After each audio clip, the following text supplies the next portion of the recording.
అడుగుతున్నట్టుగా, శాసనసభ్యులు అడుగుతున్నట్టుగా జగన్మోహన్ రెడ్డి గారిని ముఖ్యమంత్రి చేస్తారా, లేకపోతే ఈ రెండు కాకుండా వేరే ప్రత్యామ్నాయాన్ని వెతుకుతున్నారా? మీకు వస్తున్నటువంటి సంకేతాలు ఏమిటి? సో ఇప్పుడైతే ఏది ఏమైనా అధిష్టాన వర్గం ఫైనల్ ఏది చెప్తుందో అదే ఫైనల్ అవుతుంది. వస్తున్న సంకేతాలు ఏంటి? అదే సార్, అది మీరు తప్పకుండా అందరూ ఒప్పుకుంటారు, అందరూ ఒప్పుకుంటామని చెప్తున్నారు. అయితే మీ డిమాండ్లు మీరు పెడుతున్నారు. ఏం జరిగే అవకాశం కనపడుతుంది? మీకు వచ్చినటువంటి సంకేతాలు ఏమిటి? ఇప్పటిదాకైతే ఇంకా క్లారిటీ ఏం లేదనేదే ఉంది. ఒకటి, జనం ఏమనుకుంటున్నారు, లీడర్లు ఏమనుకుంటున్నారు, ఎలక్టెడ్ మెంబర్స్ ఏమనుకుంటున్నారు అనేది వాళ్ళు పరిశీలిస్తూ తర్వాత మిగతా అన్ని యాంగిళ్లలో కూడా ఆలోచించి వాళ్ళు రంగంలోకి దిగి ఫైనల్ చేస్తారని అనుకుంటున్నారు 2-3 రోజుల్లో. ఒకటి, మోస్ట్లీ ఇది ప్రజాస్వామ్యం కనుక జనము నాయకులు సిఎల్పిలో అందరూ ఎక్కువ శాతము మాకు ఆ నాయకుడైతేనే పార్టీని యునైటెడ్గా పెట్టగలడు, మా గవర్నమెంట్ను సవ్యంగా నడిపించగలడు, ముఖ్యమంత్రి గారు ఎవరైతే కలలు కన్నారు రాజశేఖర రెడ్డి గారు ఆ కళలను అన్నిటిని నిజం చేయగలడు అనే నమ్మకము అంత మెజారిటీ అతని పైన ఉంది కనుక అధిష్టాన వర్గం కూడా మోస్ట్లీ అదే డిసిషన్ తీసుకుంటుందని అనుకుంటున్నాను. ఒకవేళ అదే అయితే కనుక ఇంత తాత్సారం, ఇంత జాప్యం చేయాల్సినటువంటి అవసరం ఏమిటి? అంటే అదే చెప్తున్నాను, ఇక్కడ ఎమ్మెల్యేలు ఒక విధంగా జనం ఆలోచిస్తున్నారు, కానీ వాళ్ళ యాంగిల్లో విషయాలలో వాళ్ళు ఏం ఆలోచిస్తున్నారు? తొందరగా నిర్ణయం తీసుకోక, ఇంత ప్రణబ్ ముఖర్జీ గారు కూడా చెప్పడం ఇది కాస్త జాప్యం అయ్యే అవకాశం కనపడుతుందని అంటున్నారు. జాప్యం చేయడానికి అలా ఇంక కొన్నాళ్ళు ఇదే స్థితి, ఇదే సందిగ్ధత కొనసాగడానికి వాళ్ళకున్నటువంటి సమస్యలు ఏమిటి? వాళ్ళకు ముఖ్యంగా అదే, ఇప్పుడు ఇది నిజంగానే ఇది జస్ట్ ఏదో యాక్సిడెంట్ జరిగింది కనుక అందరు ఎక్సైటెడ్ కండిషన్లు ఉన్నారు కనుక అలా చెప్తున్నారు. ఇది ఎన్ని రోజులు ఉంటుంది, ఇది పర్మనెంట్గా ఉంటుందా లేదా, ఇది మన పార్టీకి లాభమా నష్టమా, మన గవర్నమెంట్కి లాభమా నష్టమా అనేది వాళ్ళు ఆలోచిస్తున్నారు. వాళ్ళు కన్విన్సింగ్గా ఇదంతా వాళ్ళు కన్విన్సింగ్గా లేదన్నట్టే కనుక వాళ్ళు కన్విన్స్ అయ్యేంత వరకు మనం వాళ్ళని కన్విన్స్ చేయాల్సిన అవసరం ఉంది. మా ఇక్కడ జిల్లా మన రాష్ట్ర పార్టీ కానీ మరియు సిఎల్పి కానీ మిగతా నాయకులందరూ వాళ్ళకున్న డౌట్లను మనం క్లారిఫై చేయాల్సిన అవసరం ఉంది. కనుక క్లారిఫై చేయడానికి మరి కేవీపీ గారు మరి మిగతా పెద్ద నాయకులందరూ కూడా ఢిల్లీకి పోయినారు కనుక వాళ్ళకున్న డౌట్స్ ఏంటి వాళ్ళు ఎక్స్ప్రెస్ చేస్తే దానిపైన మీరు క్లారిఫికేషన్ ఇచ్చిన తర్వాత నేను క్లారిటీ వస్తుందని నేను అనుకుంటున్నాను. అంటే మీరు కూడా ఇది కొంత సమయం పడుతుందని నేను అనుకుంటున్నాను. పెడుతుందంటే నెలలు కాదు, బట్ ఈ రోజు రేపో కాదు, కానీ కనీసం ఒక వారం రోజుల లోపల వారంలో పట్టొచ్చని నేను అనుకుంటున్నాను. సీతారామరావు గారు, మీకు ఎన్నాళ్ళు పట్టే అవకాశం ఉందని మీకు అనిపిస్తుంది? ఇప్పుడు వాళ్ళు ఏమైనా చేసుకునేవండి, వాళ్ళకి పార్టీ అంతర్గత సమస్య, ఎవరినైనా ఎన్నుకునేవండి, దానికి ఆ సమస్య. కానీ ఇప్పుడు ఉన్నటువంటి పరిస్థితుల్లో ప్రభుత్వ యంత్రాంగం ఎంత ఇబ్బందికరమైనటువంటి పరిస్థితిలో ఉందనే సంగతి ఆలోచించాల్సినటువంటి బాధ్యత హైకమాండ్ కానీ వాళ్ళకుంది. కానీ మీరు ఎవరినో నాయకుల కోసం వాళ్ళ దీని గురించి అవకాశాలు ఎవరికి బాగున్నాయి ఎవరికి బాగలేదు మీ పార్టీ పరంగా మీరు ఆలోచిస్తున్నారు, కానీ ప్రజల పరంగా మీరు ఆలోచించడం లేదని నేను తప్పక అడగాల్సినటువంటి పరిస్థితి. ఇది యాక్చువల్గా ఒక మ్యాండేట్ తోటి వచ్చినటువంటి ప్రభుత్వం, ఆ బాధ్యత ఉన్నది వాళ్ళకి. సీతారామరావు గారు, మీ దృష్టిలో ఏం జరగట్లేదు?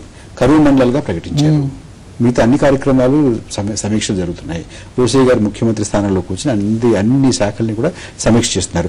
వచ్చే 10 రోజుల్లో ఏ శాఖల్ని సమీక్షించాలి అనే టైం టేబుల్ కూడా వేసేసుకున్నాను అని చెప్తున్నారు. ఇంకేం జరగదు? ఇంకా పేపర్ మీద అన్ని జరుగుతూనే ఉన్నామండి, పేపర్ మీద అన్నీ జరుగుతున్నాయి. కానీ అంగడి నోట్లో అదే ఉన్నారు సార్, అంగట్లో అన్ని ఉన్నాయి కానీ అల్లు నోట్లు సెమి ఉందని అసలు ఎక్కడ చెప్తారు? మంత్రులే వాళ్ళ యొక్క కార్యక్రమాలు కూర్చోలేనటువంటి వాళ్ళు చేసుకోలేనటువంటి పరిస్థితిలో ఉన్నారు. ప్రజలకు ఏం నడుస్తుందో చెప్పండి. ఇంతవరకు మనం కూడా మీరు చేసుకొని చెప్తున్నాం. ఇవాళ యాక్చువల్గా ప్రతి వాళ్ళు అడుగుంది ఈ మొత్తం రాష్ట్రం అంతా కూడా ఇంకెవరు తేలే కదా, తర్వాత చూద్దాంలేండి అనేటువంటి పరిస్థితి ఉంది కదా. దాన్ని మనం తప్పించుకోవడం ఎందుకు? ముఖ్యంగా ఇప్పుడు వాళ్ళు ఏంటంటే వాళ్ళకున్నటువంటి ఇబ్బందులు వాళ్ళకు ఉండి ఉండొచ్చు కాదు, కానీ మా పార్టీ పరంగా ఏంటంటే చక్కటి అడ్మినిస్ట్రేషన్ ఇచ్చినటువంటి తెలుగుదేశం పార్టీ ఇట్లాంటి పరిస్థితి వస్తుందని అనుకోలేదండి. లక్ష్మారెడ్డి గారు, ఈ ప్రభుత్వం పడింది అంటున్నారు. లేదు సార్, అది నేను దాన్ని ఏకీభవించట్లేదు సార్. తోటి నిర్ణయాలు తీసుకోవచ్చు. సీనియర్ మోస్ట్ మంత్రి, అన్ని మంత్రులు ఇంచుమించుగా అన్ని విభాగాలను ఆయన నడిపించిన వ్యక్తి. అది కేవలం కాగితాల మీద ఉంది ఆ సమీక్ష. అది నేను ఒప్పుకోను సార్. నిజంగా అంత సీనియర్ మ్యాన్ అందరినీ కలుపుకొని ముందుకు తీసుకొని పోతున్నాడు. ఇమ్మీడియట్ గా యాక్ట్ చేసిన విధంగా చూస్తే కూడా మీరు కరువు మండలాలుగా డిక్లేర్ చేయటం అనండి, దాన్ని ముందుకు తీసుకుపోవడానికి అందరూ పరిస్థితి ఎట్లుందంటే మంత్రులు నా ఎంబడి ఉన్నారు, వాళ్ళు నా మాట వింటున్నారు, నాకు గౌరవం ఇస్తున్నారు అని చెప్పుకునేటువంటిదే వచ్చింది. మంత్రులు కూడా మేము ఇస్తున్నాం దీని గురించి చెప్తున్నాం, కానీ ప్రభుత్వం పరంగా ఇవి చేస్తున్నాం అని చెప్పలేదు. ఒక్క ఎక్సెప్ట్ ఆ కరువు ప్రాంతాలు ప్రకటించడం తప్ప ఇంకా మిగతా కార్యక్రమాలు ఏం జరుగుతున్నాయి చెప్పండి? ఏం జరుగుతలేదు.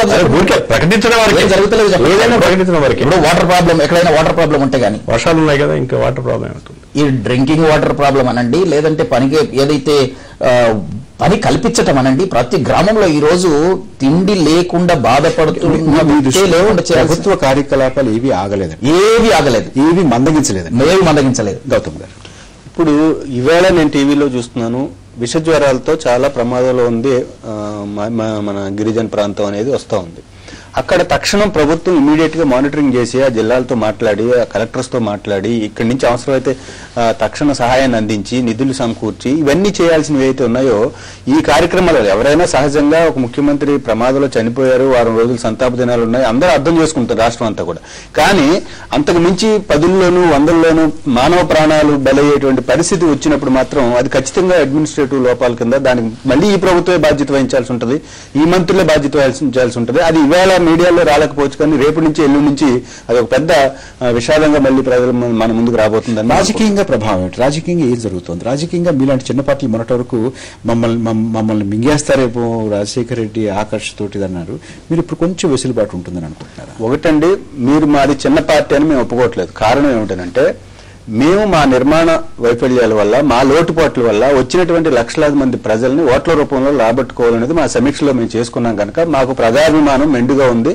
ఓట్ల రూపంలో రాబట్టుకోవడంలో ఇబ్బంది పడ్డాం అనేది మేము రివ్యూ చేసుకున్నాం కనుక మాది చిన్న పార్టీ కాదు. రెండవది, ఈ ఆకర్షకు సంబంధించి ఇతర పార్టీలు మింగేయటానికి సంబంధించి మేమనుకుంటున్నాం, మేము భయపడదలుచుకోలేదు. కారణం ఏమిటంటే ఈ రెండు పార్టీలు ఉన్నాయని, వీళ్ళకి కాల చరిత్ర ఉందని, వీళ్ళు రాజకీయంగా ఎక్స్పీరియన్స్ ఉన్నాయని, ఏమైనా చేయటానికి అందరినీ మింగేయటానికి కావాల్సిన సమర్థులని తెలిసని ఒక రాజకీయ పార్టీగా వచ్చాం ఈ రాష్ట్రంలోకి. కనుక ఈ పరిణామాలు చూసి లేదా ఏం జరగబోతుందనే పరిస్థితిని చూసి భయపడే పరిస్థితులు పార్టీ లేదు. రెండోది, వెళ్ళవలసిన వాళ్ళు ఫలితాల తర్వాత, ముఖ్యంగా మేము అధికారంలోకి రాలేదని అనుకున్న తర్వాత మా నుంచి ఎమ్మెల్యేని వాళ్ళు లేకపోతే వేరే వాళ్ళ వ్యక్తిగతమైనటువంటి నాయకత్వం కోసం ఆ దశ అయిపోయింది. తుమ్మితే ఊడిపోయే ముక్కులు లాంటి వాళ్ళు అందరూ వెళ్ళిపోయారు. ఇంకా ఎవరైనా వెళ్ళిపోయే వాళ్ళు ఉన్నా కూడా పార్టీ ఏమి జంకే పరిస్థితులు లేదు. పార్టీ చాలా మానసికంగా స్థైర్యంతో ఉంది. ఎందుకనంటే చిరంజీవి గారు లాంటి ఒక పెద్ద నాయకత్వం, దానికి ఒక విధానంతో కూడిన విధి పార్టీకి ఉన్నాయి. ఇప్పుడు మేము కాన్ఫిడెంట్ గా రాజశేఖర రెడ్డి గారు వెళ్ళిపోయారని మేము ధైర్యంగా ఉండటం కాదండి, రాజశేఖర రెడ్డి గారు ఉంటేనే మేము ధైర్యంగా ఎదుర్కోగలమని ఒక మానసిక స్థైర్యం. ఎందుకంటే ఒక బలమైన నాయకుడిని, ఒక బలమైన పార్టీని ఎదుర్కొని మేము అధికారంలోకి రావాలనుకున్నాం, కానీ అదేదో బలమైన పడిపోయిందనో లేకపోతే వాళ్ళు ఆకర్షిస్తే పడిపోయారనేది ప్రజారాజ్యం అంత మానసిక స్థైర్యం కోల్పోయి లేదని స్పష్టం చేస్తున్నాం. మనం చర్చను ముగించుకుందాం. లక్ష్మారెడ్డి గారు, సీతారామరావు గారు, గౌతమ్ గారు మా స్టూడియోకి వచ్చి మీరు చర్చలో పాల్గొన్నందుకు ధన్యవాదాలు. నమస్తే ఆంధ్రప్రదేశ్.